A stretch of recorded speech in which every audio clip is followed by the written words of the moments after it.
Dr. Allison Gray rubbed her tired eyes as she reviewed the medical files on her tablet. It was her third straight shift aboard the medical research vessel Nightingale, and the quiet hum of the ship's engines was making her drowsy. 6 months into humanity's official membership in the Galactic Coalition, and the most exciting case she had treated was an engineer's broken arm, not exactly the alien medicine she had trained for. "More coffee, Dr. Gray?" asked Nurse Jack Kelly, holding out a steaming cup. "You're a lifesaver, Jack," she said with a grateful smile. At 36, Allison was the youngest chief medical officer ever appointed to a coalition-affiliated vessel. Her specialty in xenobiology, the study of alien life forms, had made her perfect for this pioneering mission. The Nightingale was humanity's first contribution to galactic healthcare, a show of good faith to their new alien allies. The ship's intercom suddenly crackled to life. Dr. Gray to the medbay immediately. Emergency Protocol Alpha. Allison's coffee splashed onto the floor as she jumped up. Alpha Protocol meant life-threatening injuries. She sprinted down the corridor, her heart racing. They weren't scheduled for any new patients today. She burst through the medbay doors and froze. Lying on the central operating table was an alien unlike any she had seen before. It was huge, at least 8 feet tall, with dark green scales covering its muscular body. 2 sets of arms ended in clawed fingers, and a ridge of spikes ran down its back. Blue blood oozed from multiple wounds on its chest. "What the hell is that?" she whispered. Captain Susan Mitchell stood by the door, her face grim. "That doctor is a Korthax commander. Coalition emergency transport just beamed him directly to our ship." Allison felt her blood run cold. Everyone knew about the Korthax. They were the galaxy's most feared predators, a warrior race that had conquered a dozen worlds before the Coalition finally contained them. Humans had only seen them in briefings, as the uneasy peace treaty kept Korthax ships far from Earth's sector. "Why is it here? Why not take it to a Coalition medical station?" asked Dr. Peter Ramirez, her second-in-command, who stood frozen by the biobed. "Because no one else would take him," Captain Mitchell said quietly.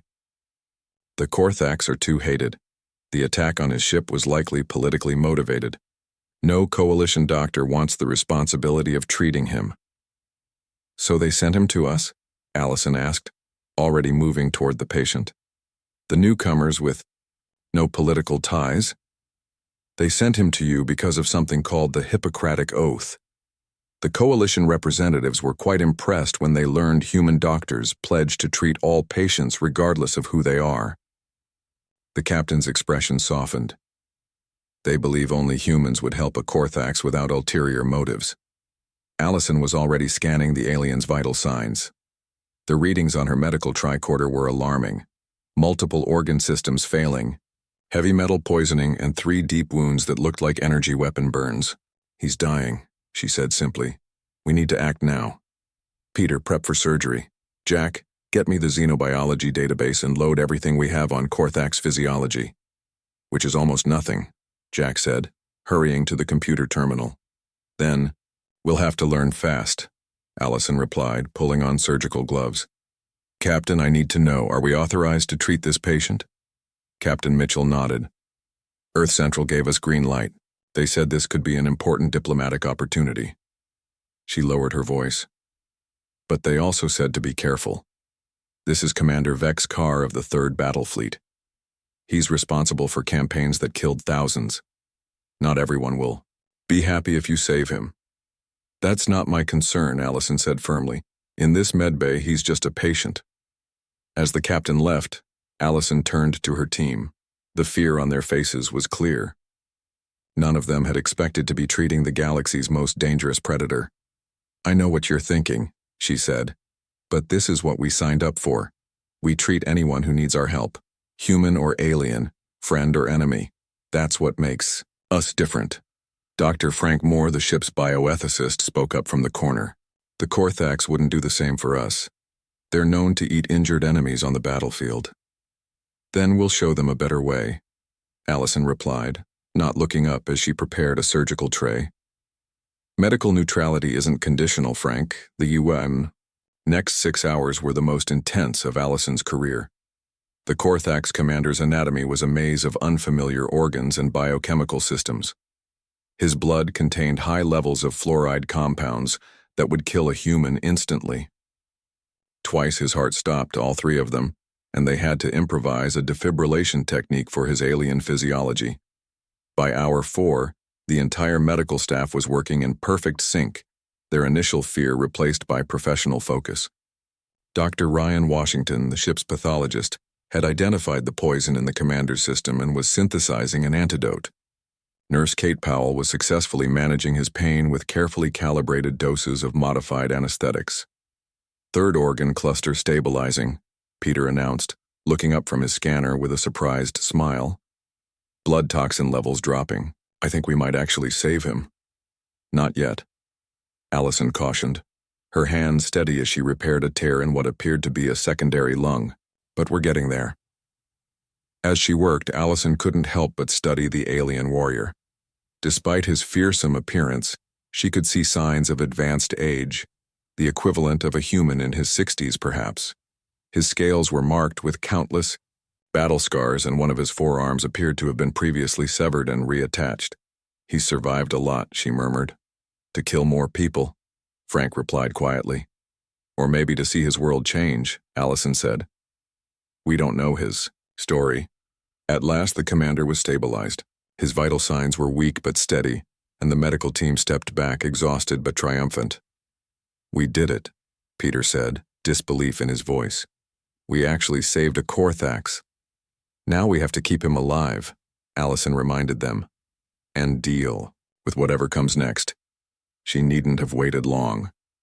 Just as they were transferring the commander to recovery, the ship's alert system blared. Captain Mitchell's voice came over the comm system. Dr. Gray, we're receiving simultaneous transmissions from Coalition Headquarters Earth Central and a Korthax battle cruiser that just appeared at the edge of our system.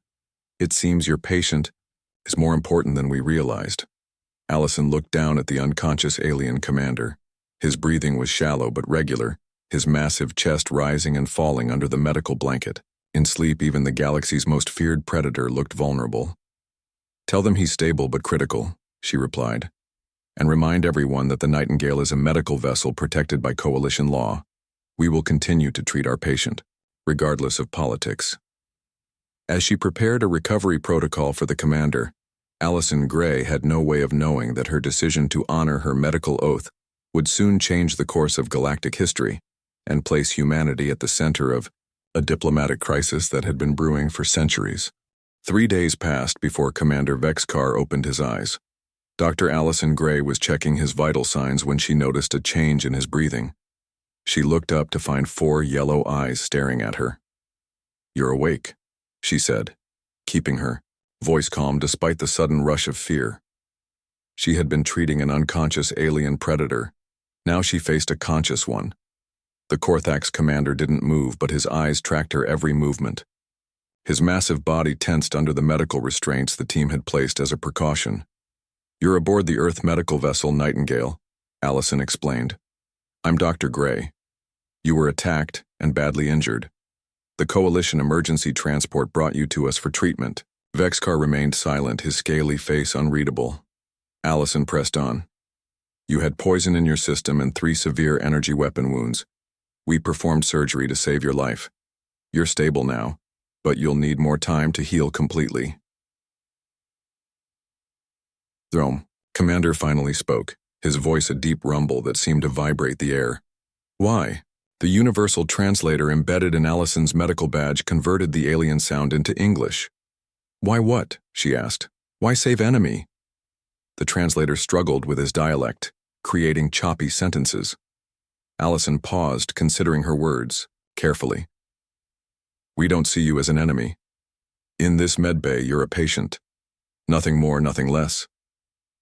Vexcar's upper right arm moved suddenly, and Allison stepped back instinctively. But the alien was only touching the bandages on his chest. Humans, weak soft bodies, no armor, no claws. His eyes narrowed. Yet you save Korthax warrior who could kill you with one strike. That's not weakness, Allison replied. That's our strength. Humans believe all life has value. The conversation ended when Vexcar closed his eyes, either dismissing her or simply too tired to continue. Allison recorded his vital signs and left the isolation room, her heart still racing. Outside, Captain Susan Mitchell was waiting with Dr. Frank Moore. Their expressions told her the situation had evolved. "We have visitors," Susan said quietly. "A Korthax battlecruiser is holding position just outside Coalition space. They're demanding updates on Commander Vexcar's condition every 6 hours." "That's not all," Frank added. 4 Coalition diplomats arrived an hour ago. They're in the conference room now. They want to speak with you immediately." Allison sighed. "I'm a doctor, not a diplomat." "Today you're both," said Susan. "Commander Vexcar isn't just any Korthax. He's their most decorated fleet commander and a member of their ruling council. Saving him has political implications." The conference room felt too small with 4 alien diplomats inside. They stood as Allison entered, a tall, tree-like Arborian, 2 blue-skinned Seti with their multiple eye stalks, and a floating gelatinous Vikalari. "Dr. Gray," the Arborian began, branches rustling nervously. "I am Ambassador Trell. We must discuss your patient." "His condition is stable," Allison said. "He regained consciousness briefly about 20 minutes ago. That is concerning," one of the Seti said. "Many in the Coalition felt it would be better if the commander did not survive his injuries." Allison stiffened. "Are you suggesting we should have let him die?" "Of course not," Ambassador Trell said quickly. "But you must understand the delicate situation. The Korthax have violated peace treaties 16 times in the past cycle. Commander Vexcar specifically led the raid on the Vikalari colony world that killed thousands." The Vikalari diplomat rippled angrily, its translucent body flashing with red pulses. "The Vikalari conclave has formally protested your treatment of this war criminal," the translator conveyed. "They are threatening to withdraw from trade agreements with Earth if you continue to provide him care." "That's outrageous," Allison said. "Medical neutrality is a fundamental principle for humans. We don't withhold treatment based on a patient's past actions or politics." "A noble sentiment," Ambassador Trell said, "but perhaps naive in our complex galactic community. The Korthax do not share your ethics. They would not hesitate to kill a human doctor." "Then we'll show them a better way," Allison insisted. "I won't compromise my oath as a physician." The meeting ended in an uneasy stalemate. The diplomats couldn't order her to stop treating her patient, but their warnings were clear. Earth's young relationship with the Coalition was being tested. When Allison returned to the medical bay, she found Nurse Jack Kelly backing away from the isolation room, his face pale. "What's wrong?" she asked. "He's awake again," Jack whispered. "And he wants to talk to you. Only you." Commander Vexcar had managed to sit up in bed, though the effort clearly pained him. All 4 of his arms were now free from restraints. "You removed his restraints?" Allison asked Dr. Peter Ramirez, who stood nervously by the door. "He removed them himself," Peter replied. "Snapped them like they were made of paper. I didn't see the point in pretending we could hold him if he decided to move." Allison approached the bed slowly. The Korthax commander was even more imposing sitting up, over 8 feet of muscle, scale, and predatory efficiency. "You wish to speak with me?" she asked. Vexcar studied her with all 4 eyes. "Why Coalition doctors refuse to treat me?" Question surprised her. "How did you know that?" "Not first time wounded. First time brought to humanship." His head tilted. "Why humans accept dangerous patient?" Allison considered how to explain the Hippocratic Oath to a being from a culture that valued strength above all else. Thousands of years ago, before humans even left our planet, a healer named Hippocrates created an oath for doctors. We still take this oath today. It says we will treat anyone who needs help, regardless of who they are or what they've done. Vexcar was silent for a long moment. "This oath has power over survival instinct?" "In a way, yes. We believe some principles are worth the risk." The commander made a strange clicking sound that the translator didn't catch. Then he reached for something on his wrist, a small metallic device embedded in his scales. Allison tensed, but instead of a weapon, he removed what appeared to be a data chip. "Give to Captain," he said, holding it out. "Contains security codes for my vessel. Tell approaching Korthak's ship I live. Will prevent attack on your medical ship." Allison took the chip carefully. "Thank you, but why would they attack a medical vessel?" "Because you treat me," Vexkar said simply. "Other Korthaks would see weakness, would destroy evidence, destroy you, now you under my protection." The irony wasn't lost on Allison. They had saved him, and now he was saving them. "There's something else you should know," she said. "Coalition diplomats are pressuring us to transfer you to a neutral facility." "I refuse," Vexkar stated firmly. "Trust only human doctors now." "Why?" "Enemies everywhere. You have no reason to save me, yet you did. Korthaks understand simple logic. You had nothing to gain, therefore you not my enemy." After she delivered the data chip to Captain Mitchell, Allison returned to her quarters. The ship's communication system chimed with an incoming message. "Priority 1 from Earth Central." Admiral Patel's face appeared on the screen. "Dr. Gray, you've created quite a situation. The Korthak's High Command has issued a formal statement. They've declared the Nightingale and its crew under their official protection. Meanwhile, 6 Coalition member species are protesting our treatment of Commander Vexkar." "What do you want me to do?" Allison asked.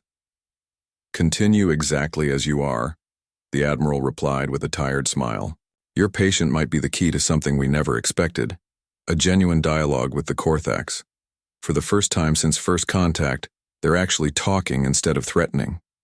As Allison prepared to sleep, she realized the galaxy was changing because of one simple human principle, that everyone deserves care, even the enemy. Especially the enemy.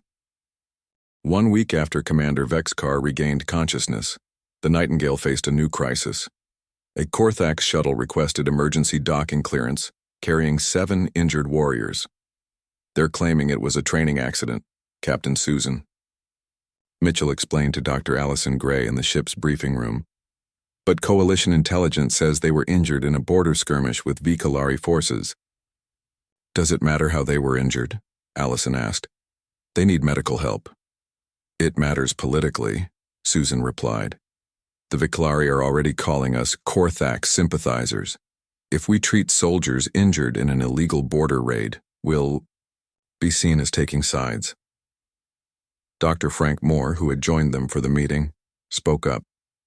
"We can't turn away patients because of politics. That goes against everything we stand for." Chief of Security Kate Powell disagreed.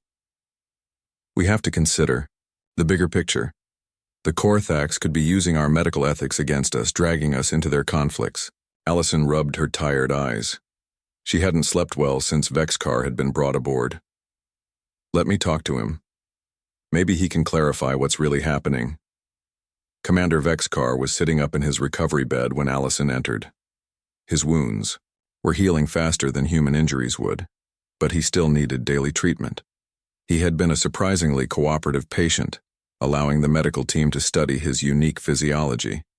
7 more of your people are requesting emergency treatment," Allison said without preamble. "Were they injured in a border raid against the Vikalari?" Vexkar's eyes narrowed. "You believe Vikalari lies?" "I'm asking for the truth. If we're being manipulated into supporting military actions—" "Not manipulation," the commander interrupted. "Choice. Korthaks value strength. Now we see different kind of strength in humans. Strength to help enemy. Warriors curious about human medicine."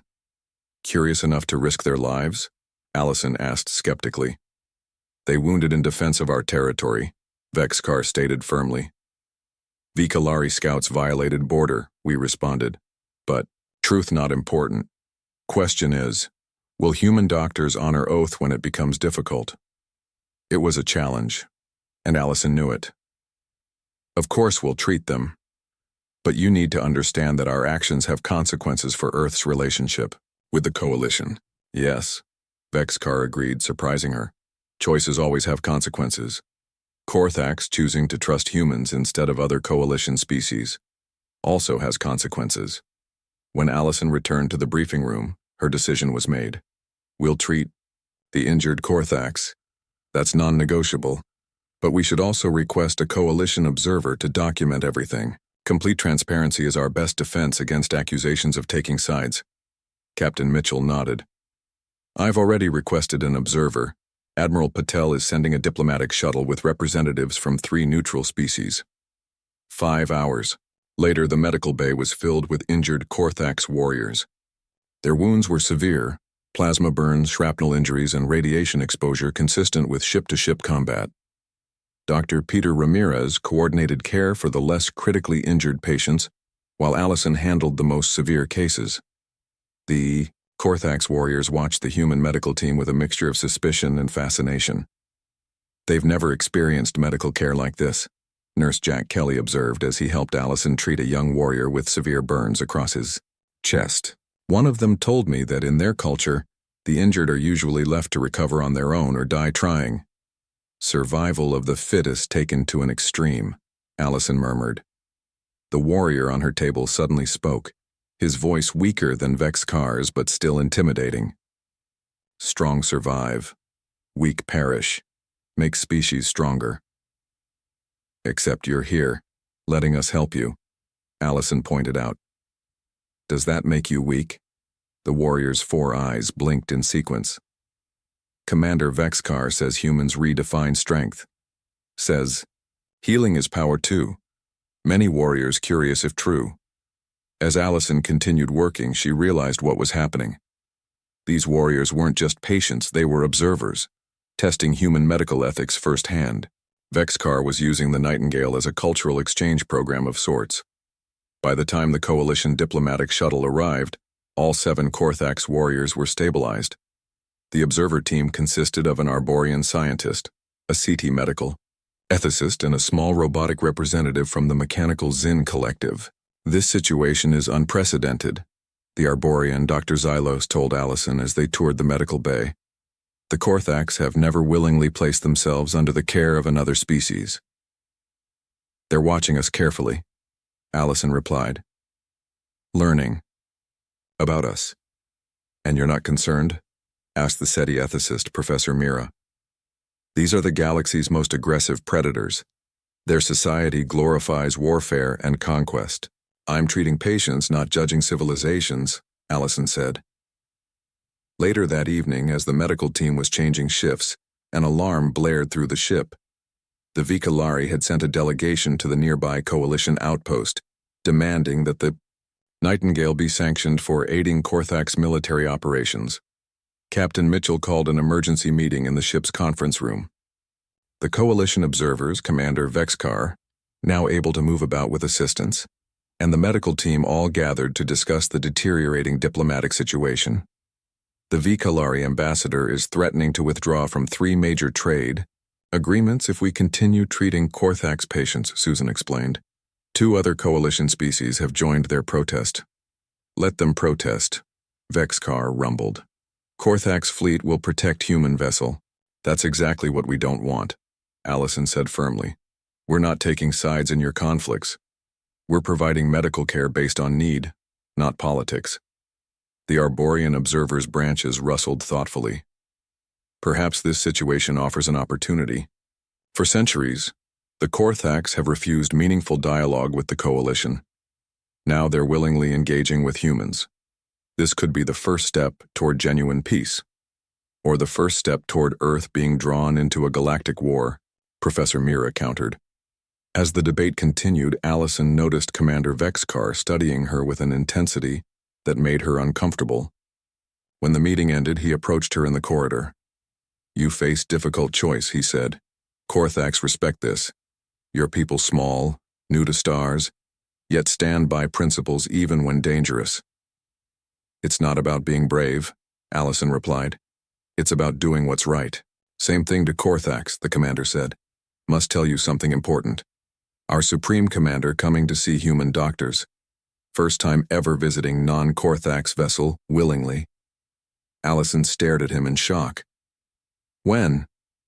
3 days. Will. Bring personal guard. We'll also bring gift for humans. Vexcar's scaled face formed what might have been a smile. Start of new relationship between our kinds. As the commander walked away, Allison leaned against the wall, suddenly overwhelmed. What had begun as a simple case, saving one injured alien, had become a pivotal moment in galactic politics, and, somehow, human medical ethics were at the center of it all. Earth's newest and most unexpected allies were the galaxy's most feared predators, all because a small medical team had refused to turn away a patient in need. The day before the Korthax Supreme Commander's scheduled arrival, Dr. Allison Gray noticed something worrying. One of the younger Korthax warriors, called Krex, was showing strange symptoms. His scales were losing color, and he seemed unusually weak. "I don't understand," Allison told Dr. Ryan Washington as they examined blood samples in the lab. "All his wounds are healing well. There's no sign of infection, but his cellular readings are showing rapid deterioration." Ryan studied the sample, under a specialized scanner. "This doesn't look like natural disease progression. These cells are breaking down in a very specific pattern." He looked up at Allison, his expression grim. "It looks engineered, like a bioweapon." Allison felt a chill run down her spine. "A bioweapon? You mean someone deliberately infected him?" "It's possible. And if I'm right, this is extremely dangerous." Ryan pulled up more data on his screen. "The pathogen is attacking his cellular structure at the genetic level. It's specifically targeted to Korthax biology." Before Allison could respond, Nurse Jack Kelly burst into the lab. "Dr. Gray, we have a problem. 3 crew members are showing unusual symptoms: high fever, skin discoloration, and extreme fatigue." The implications hit her immediately. The pathogen jumped species. It's affecting humans too. She turned back to Ryan. "How is that possible if it's targeted to Korthax biology?" "It must be mutating," Ryan replied, already grabbing fresh sample containers. "We need to isolate everyone who's been in contact with the Korthax patients and implement full quarantine protocols." Within hours, the Nightingale was in complete lockdown. 5 more crew members showed early symptoms, and young Krex's condition was deteriorating rapidly. Captain Susan Mitchell called an emergency meeting in the ship's secure briefing room. "Coalition Biodefense wants us to send them all our data," Susan told the senior staff. "They're concerned this could be the start of an interspecies pandemic." "We can't trust Coalition Biodefense," Allison argued. "Whoever engineered this weapon might have connections within the Coalition. We need to develop a treatment ourselves first." Dr. Peter Ramirez looked skeptical. "That's a serious accusation, Allison. You're suggesting someone in the Coalition deliberately created a bioweapon against the Korthax?" "It wouldn't be the first time biological warfare has been used in galactic conflicts," Dr. Frank Moore pointed out.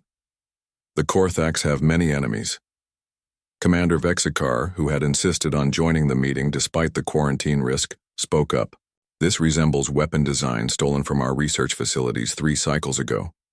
We suspected Vikelari involvement but lacked proof." The room fell silent. If the Vikelari had deployed a bioweapon against the Korthax, and now it was affecting humans too, the political implications were enormous. "The Korthax Supreme Commander's visit must be cancelled," Susan said. "We can't risk spreading the contagion further." "Too late," Vexcar rumbled. "Supreme Commander already approaching in personal vessel. Cannot be reached to warn." Allison made a quick decision. "Ryan and I will focus entirely on finding a treatment. Peter, you monitor the affected crew members. Frank, work with Vexcar to learn everything you can about the stolen bioweapon research." Outside the Nightingale, Coalition vessels maintained a safe distance. Some had even positioned themselves to fire on the human medical ship if the contagion couldn't be contained. For 3 days, Allison barely slept. The infected crew members were getting worse, though their symptoms progressed more slowly than Krex's.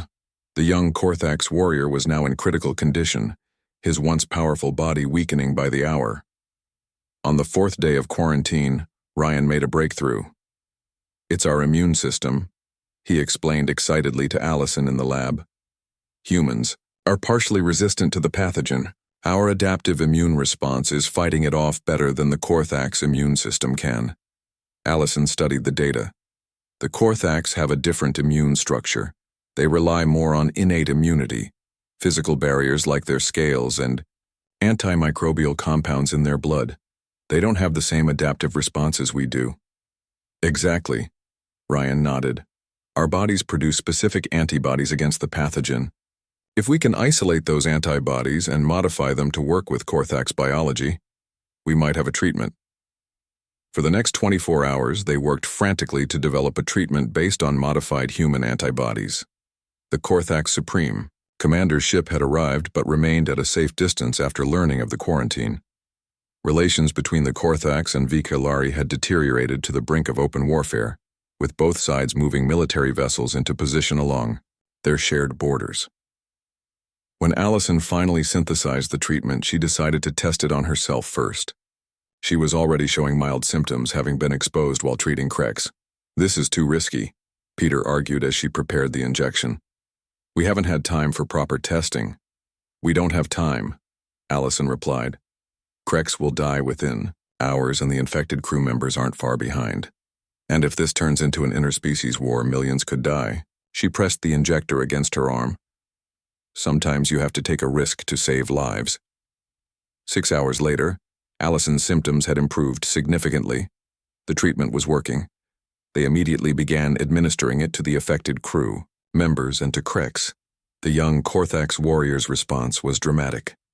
Within 12 hours, his cellular deterioration had stopped, and his natural healing abilities began to reassert themselves. When Krex finally regained consciousness, he seemed confused to find Allison checking his vital signs. You saved me? Again? He asked weakly. That's what doctors do, she replied with a tired smile. Human blood medicine saved Korthak's warrior, Krex said, struggling to understand. Enemy blood heals instead of kills. We're not enemies, Allison told him gently. That's what we've been trying to show you. News of the treatment spread quickly. The coalition quarantine was maintained, but the immediate crisis had passed. The Korthak Supreme Commander requested a secure video conference with Captain Mitchell and Dr. Gray. The Supreme Commander was even larger than Vexkar, with red-tinged scales and ceremonial markings across his face. He studied the humans silently. Before speaking, Commander Vexkar reports humans created cure from own blood to save Korthak's lives. Is this true? Yes, Allison confirmed. Our immune systems responded differently to the pathogen. We use that difference to create a treatment that works for both species. The Supreme Commander was silent for a long moment. Vikalari deny creating. Weapon. Investigation continues. But more important matter now clear. Humans different from other coalition species. You risk own safety to heal traditional enemies. Korthak's empire respects strength. We now see new kind of strength in humans. As the communication ended, Captain Mitchell turned to Allison. You realize what just happened? We may have just prevented an interspecies war. Allison shook her head, too exhausted to fully process it all.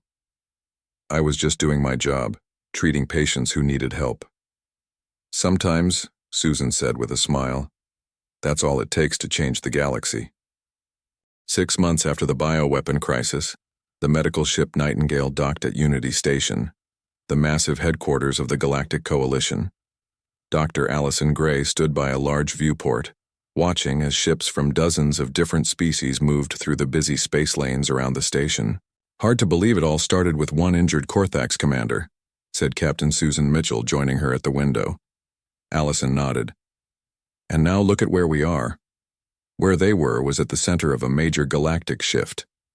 After the bioweapon incident, the modified human antibodies that saved both Korthaks and humans had become the most sought-after medical breakthrough in Coalition space. Dozens of species had requested human doctors and medical research teams. The Earth Medical Corps ships are all deployed, Susan said. 20 new medical vessels, all built in just 6 months. Earth's medical knowledge is now our most valuable export. It's more than just medicine, Allison replied. It's the philosophy behind it. The idea that you help everyone regardless of who they are. They were interrupted by the arrival of Dr. Peter Ramirez, who looked slightly overwhelmed in his new formal uniform. All the senior medical staff had been given special ceremonial dress for today's historic event. "The Korthax delegation has arrived," Peter said. "Commander Vexcar asked to speak with you before the ceremony begins."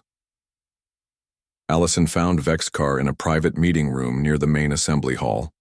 The commander had recovered fully from his injuries, his scales now a healthy, dark green. As the door closed behind her, he rose to his full height, an intimidating 8 feet of predatory power. "Dr. Gray," he said, his voice still deep but now more controlled when speaking through the translator. "Today marks a significant change for my people." "For all of us," Allison agreed. "The Galactic Medical Neutrality Treaty would not exist without human principles," Vexcar continued. "For thousands of cycles, the Korthax believed strength came only from conquest and battle. You showed us a different kind of strength. Your people have embraced the idea remarkably quickly," Allison observed. Vexcar made the clicking sound that she now knew was Korthax laughter. "Not all.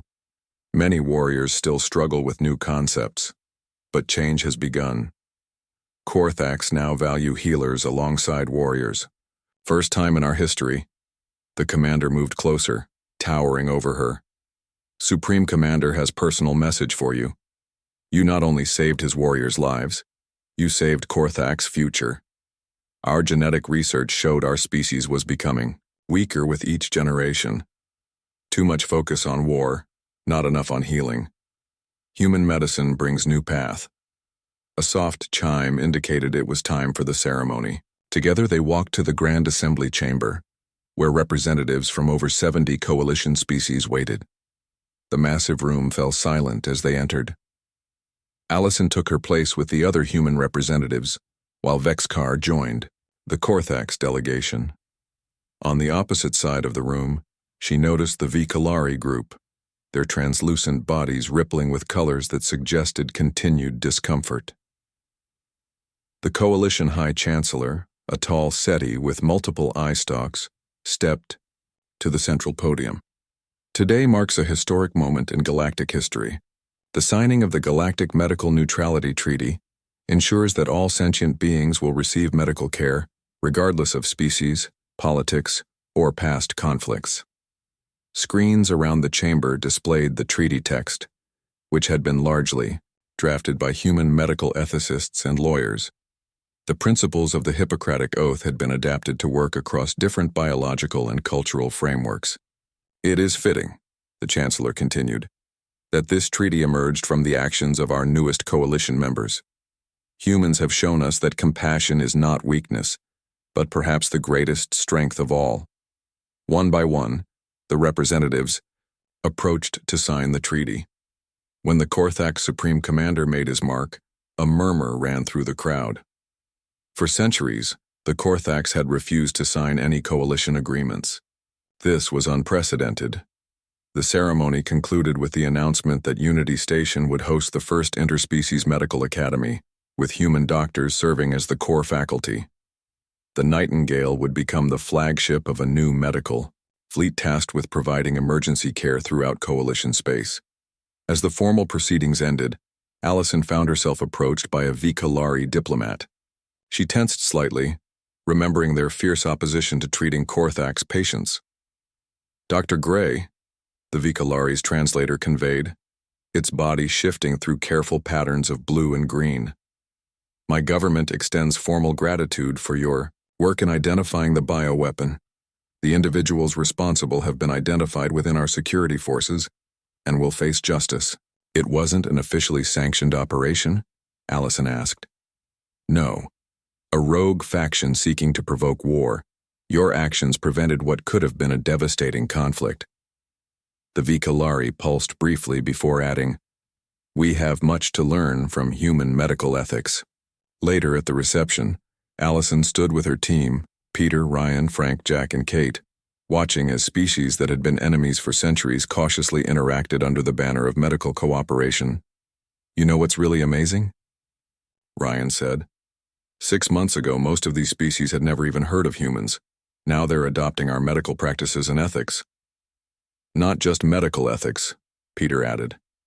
The Korthax are allowing human cultural representatives to visit their homeworld. Their young warriors are studying human philosophy and history. Allison smiled as she watched Commander Vexakar speaking with a group of coalition officials.